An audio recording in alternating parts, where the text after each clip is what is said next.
Good morning, friendly folks. It's Thursday, December 1st, and you are listening to The Goalmouth, a podcast collaboration between Dirty Tackle, Howler Magazine, and The Total Soccer Show. I am Taylor Rockwell, and I promise that there will be zero Gilmore Girls references today, aside from, I guess, this one, and definitely no spoilers either, so you can go ahead and take off those earmuffs and listen to your heart's content. On today's menu of bite-sized soccer news, Toronto bests Montreal in the battle of which Canadian team will play the Seattle Sounders in the MLS Cup in a week and a half. The US U17s crush Portugal in much the same way that the US U20s will likely do against St. Kitts. FIFA wants to know what's going on in Iraq, and Australian goalkeepers can save both opposition shots and wayward Seagulls. Up first, Toronto FC and the Montreal Impact met last night in the MLS Eastern Conference Final, and it had everything that makes for a traditional soccer classic. Dramatic goals, an incredible stadium, insane weather patterns, and obviously concussed athletes being allowed to continue to play. It was the type of playoff matchup that puts the words physical and altercations into the phrase physical altercations. Toronto began the match down 3-2, but came back in dramatic fashion to win 5-2 on the night and 7-5 on aggregate. Toronto led 3-2 after 90 minutes, which meant it was 5-5 on aggregate. However, extra-time goals from Benoit Cheroux, who was on for an injured Sebastian Giovinco, and Toussaint Ricketts gave TFC the victory. Toronto will now host the Seattle Sounders in the MLS Cup final, and Jordan Morris will no doubt be salivating, if he isn't still bedridden, about the prospect of facing a TFC defense that let in 5 goals in 2 games. Meanwhile, in Florida, the US U17 national team kicked off the Nike International Friendlies tournament with an emphatic 7-1 win over Portugal.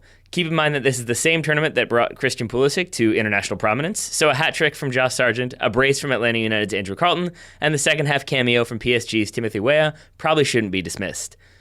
Meanwhile, somewhere in Southern California, I assume Jurgen Klinsmann debated whether or not he could claim credit for the win, since he was previously the technical director, which would therefore allow him to add the victory to his resume.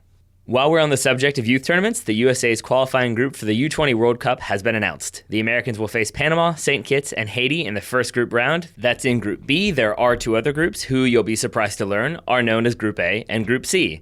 I'm basically stalling here because there are many iterations and possibilities for how the Yanks could qualify for the 2017 U20 World Cup in South Korea, and the process itself is a little dense for me to try to explain in a brief news segment. The short version is that they need to score more than their opponents on a consistent basis. Shock of all shocks.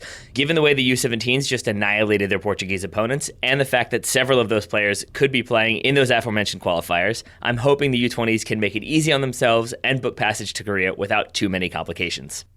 Serious news now. FIFA will reportedly send a panel of experts to Iraq to review the safety and security situation in the country, with a view towards possibly lifting the 2011 ban on international matches being played inside the country. That said, Iraq has more or less been banned from hosting international sporting events for the better part of 30 to 35 years, but the country's soccer federation is hoping to change that. The FIFA delegation will visit Iraq in mid-December, will inspect facilities in Erbil, Basra, and Karbala, then report back to FIFA in mid-January, thereabouts. We shall see. It is FIFA, so it could be mid-January, could be next March. Who knows for sure. Regardless, it is a positive step for the war-torn country and a move towards getting some regularity in terms of the soccer community back in Iraq. On a more personal note, I lived in Erbil for 6 months, and I can say the people there are some of the friendliest I have ever known, and I would sincerely love to see a match played at Erbil FC's Franso Hariri Stadium. Plus, the Kurds do have a secret weapon. They could just fatten up opposition players with the local diet of meat and bread. It's bound to work. And finally, it's been a tough week for soccer fans, so I'm leaving you all with some happier news. On Wednesday, Melbourne City beat Sydney FC in the final of the FFA Cup, which, Wikipedia tells me, is the National Soccer Knockout Cup competition in Australia. I guess that's happy news for Melbourne City, sad news for Sydney FC. But the big news here, for me, is that the game was briefly halted when an injured seagull landed inside the penalty area of Sydney FC goalkeeper Danny Vukovic. The 31-year-old goalkeeper gently picked up the injured bird, carried it off the field, avoided stewards who tried to take the bird away from him, then he placed it gently down on the other side of the touchline and gave it a good luck pat. The camera then showed a steward cradling the bird, which looked pleased with the attention, and it flew off a few moments later. The color commentator improv'd a better joke than I've been able to think of in the last 15 minutes when he pondered aloud, quote, "Is he going to pass the concussion test?" End quote.